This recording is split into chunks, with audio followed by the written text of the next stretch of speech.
Bom, graças ao Senhor por esta bênção tão grande que tivemos. A mensagem que nos deu o ungido de Deus hoje foi bem curtinha, mas muito precioso poder ver tudo que contém na voz mansa. Como nos dizia ali o ungido de Deus, que para esta etapa, a quarta etapa, a primeira foi vento forte, e Deus estava operando através de Lutero, mas esta não era a manifestação plena de Deus. E veio o terremoto, e Deus estava operando em Wesley, porque foi Deus quem esteve ali, o Espírito Santo o usando,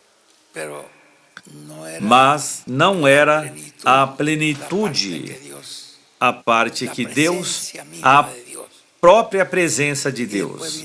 E depois veio o movimento pentecostal e Deus estava ali, mas depois veio a voz mansa. Se vocês verem essas três etapas, vento forte que quebrava as árvores e o terremoto que quebrava as rochas, há um grande movimento, um grande alvoroço, não é? E o fogo envolvente que ia queimando tudo. Mas vocês veem que há um grande movimento ali que se vê. Mas quando aparece a voz mansa, ninguém ouviu senão o profeta. Não se via. Não se via nada por ali, no entanto, ali estava o maior, ali estava a presença de Deus. Como nos dizia o ungido hoje que, quando o irmão Branham viu nesta carpa, ele disse que ele viu as pessoas chorando ali com suas mãos levantadas de maneira muito quieta, tudo era bem suave, não havia nenhum alvoroço, mas vocês sabem de uma coisa, ali estava a presença de Deus, ali estava a coluna de fogo. Nesta etapa tão simples, tão singela, ali estava a presença de Deus. Estava a coluna de fogo. E supostamente também estavam as maiores coisas que vão acontecer, que são essas grandes promessas que serão feitas para o tempo do fim, a ressurreição dos mortos em Cristo e a nossa transformação. Mas antes disso, há algo muito grande, muito poderoso, que é a revelação da palavra, a revelação do sétimo selo, aonde ele nos revela o mistério do sétimo selo, mas de uma maneira tão simples, tão quieta, que está sendo feita esta obra, como quando se abriu o sétimo selo, no céu houve silêncio, ou melhor, não houve alvoroço, houve silêncio no céu. É como quando vocês veem no capítulo 4 do livro de Lucas, que Jesus chegou justamente na sinagoga onde ele sempre frequentava, que era a sinagoga de Nazaré, era aí aonde ele ia. E vemos que ali lhe deram o livro de Isaías, e ele procurou essa escritura. O Espírito do Senhor está sobre mim. Me ungiu o Senhor e me enviou para isto e para aquilo, e para anunciar o ano da boa vontade de Deus, e fechando o livro, ele deu ao ministro e se assentou. E vejam vocês, ele disse, não foi uma mensagem tão extensa. Hoje se cumpriu esta escritura diante de vós. Não houve um alvoroço nas pessoas, não teve nada. Foi uma coisa totalmente passível. No entanto, ali estava dando uma revelação tão grande que os que se alvoroçaram depois foram os contrários, que quiseram pegar pedra para apedrejá-lo, porque ele disse: hoje se cumpriu esta escritura diante de vossos olhos. Foi algo bem simples como ele fez. Não é que as pessoas podem pensar que o movimento pentecostal podem bater nas cadeiras e o alvoroço, não. Ali estava o cumprimento da Escritura. E o cumprimento da Escritura fez com que aquelas pessoas se despertassem para atirá-lo no despenhadeiro, mas os que têm ouvidos para ouvir a voz de Deus ouviram e se deram conta que naquele dia estava se cumprindo esta Escritura, que aquele era o Messias, onde estavam as bênçãos que eles estavam esperando. E os que a receberam, os que creram nela, pois receberam vida eterna. Porque quem ouve a minha palavra tem vida eterna. E os que não as receberam com as mesmas palavras, lhes escandalizou. Se escandalizaram com o véu de carne, porque o conheciam como o carpinteiro dali de Nazaré. Era uma pessoa conhecida de todos eles. Era uma pessoa que tinha feito trabalhos, talvez muitos deles tinham em suas casas, trabalho que Jesus lhes havia feito. Mesas, portas, coisas, era um carpinteiro. Então, não pode ser que uma coisa tão grande como a que Deus disse que manda o Messias para fazer essa obra redentora, na qual os santos do Antigo Testamento esperaram, na qual esperou Abraão, Isaac, Jacó e todos os profetas esperaram este tempo tão grande, e que através desse homem veio a bênção tão grande para eles. Não pode ser. E pegaram pedras para apedrejá-lo, e depois quiseram pegá-lo para jogá-lo no despenhadeiro. Viram? Mas se fez o que disse a obra redentora, foram redimidos todos esses santos do Antigo Testamento, todos os que estavam ali que creram naquele tempo, e todos nós que cremos até o dia de hoje. Todos estamos dentro dessa redenção, de toda essa obra tão grande, mas eles o viam de uma maneira, é um rapaz, uma pessoa conhecida nossa, daqui, como vai acontecer algo tão grande? Viram? Hoje está anunciado o reino do Senhor sobre a terra.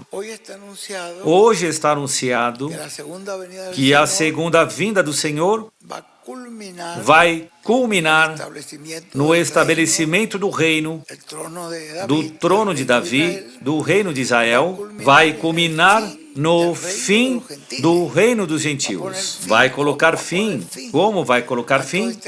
Em todo este reino tão poderoso que o anticristo tem no mundo hoje. E você diz, isso é impossível. Como que uma pessoa poderá fazer isto? Bom, vejam vocês, Moisés chegou com uma vara diante de um império que era o mais poderoso do mundo.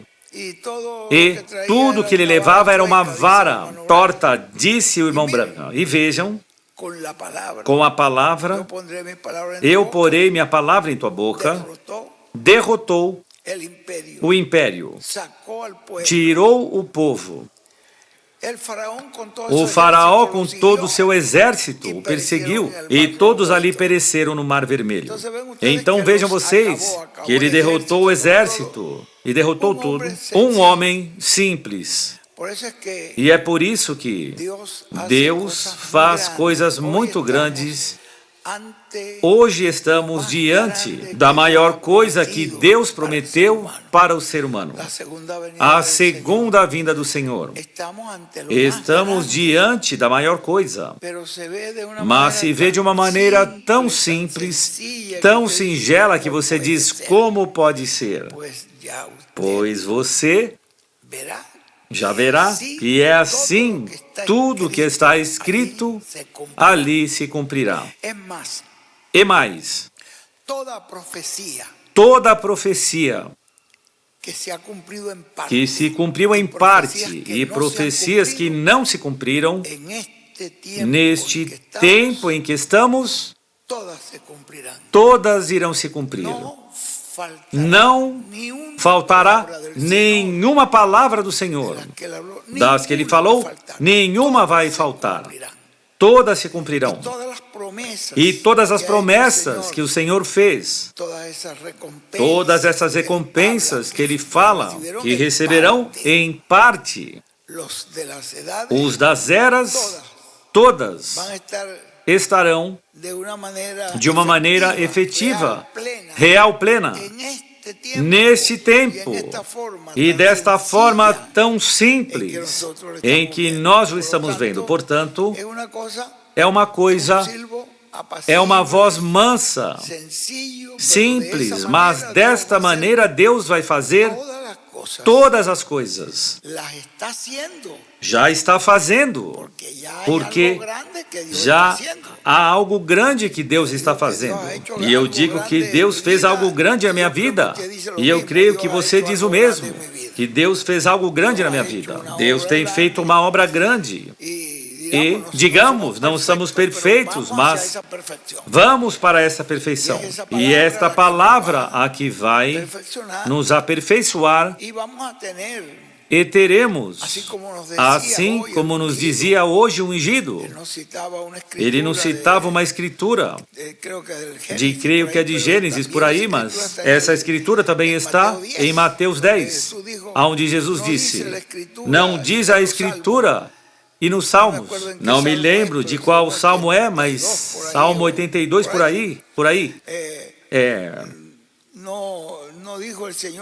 Não disse o Senhor que vós sois deuses. Então, Ele nos disse que ao sermos filhos de Deus, somos deuses. Então, não somente veremos a manifestação do Senhor em sua plenitude, em sua adoção, senão que veremos em muitas partes do mundo. Nós iremos ver a manifestação dos filhos de Deus. Viram? Vocês veem o que o Senhor fez, mas vocês podem ver que os seguidores do Senhor conseguiram fazer as coisas que Ele fazia, as coisas, como foi que disse o Senhor: as coisas que eu faço, vós também as fareis. Não recordem que versículo está? As coisas que eu faço, vós também as fareis. E maiores do que estas que Ele fez. Então, quantas coisas fizeram os apóstolos e quantas coisas? As coisas que eu faço, vós também as fareis. E maiores, isso está por aí em João 14 por aí, ou João 12 por aí. Então, vejam vocês que as mesmas coisas que foram feitas em Jesus, depois foram feitas de forma multiplicadas naqueles que creram em Jesus e nos que seguiram a Jesus. E aqui na segunda vinda do Senhor, como nos dizia o ungido hoje, os filhos de Deus, Ele disse: sois deuses. Não encontraram esse versículo das mesmas coisas que eu faço, vós também as fareis, e maiores que estas. Não é João? João 12, não? Não encontraram. Bom, João 14, 14 e 12. Bom, as mesmas coisas que eu faço, vós também as fareis, e diz, e maiores. Então, existem coisas que ainda o cristianismo não viu sendo feitas dentro do povo, dentro da obra de Deus. Não as viu feitas, mas serão feitas. Já estão escritas, estão profetizadas. E Jesus disse, maiores das que eu fiz, as farão. Então serão coisas maiores. Haverá este tempo em que estamos, que é uma preparação que o Senhor está fazendo com Sua palavra, de tal maneira que Deus nos ajude para que aproveitemos esse tempo de preparação, que Deus nos permita que amemos esta oportunidade que Ele nos dá e que aproveitemos e creiamos de coração, porque é para os que creem. Para o incrédulo não há nenhuma promessa. Todas as promessas o Senhor as fez para, se você puder crer. E disse que para essas pessoas que podem crer, o que ocorre com isto, Francisco? Tudo é possível. Bom, o próprio Francisco, vocês o veem aqui, ele começou com nada. E vejam como Deus lhe deu este lugar que nos deixa bem. E vendo de que forma, como o Senhor lhe ajudou. E o mesmo podemos ver em muitas obras feitas aqui, no México e em outros lugares, com o próprio irmão Epifânio e todos eles. Vocês veem como Deus foi ajudando, foi os abençoando, e eles foram crescendo. E é porque também vamos crescendo na fé, porque a Bíblia diz também que o crescimento é na fé. Bom, esta noite estamos terminando cedinho.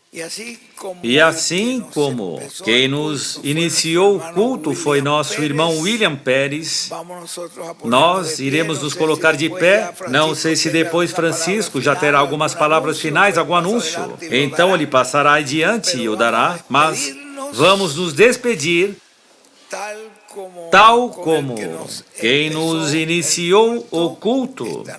Esta noite, o mesmo nos despedirá conosco, nosso apreciado irmão e amigo, William Pérez. Damos graças ao nosso Pai Celestial por Sua palavra e estaremos cantando louvor e depois seremos despedidos em oração.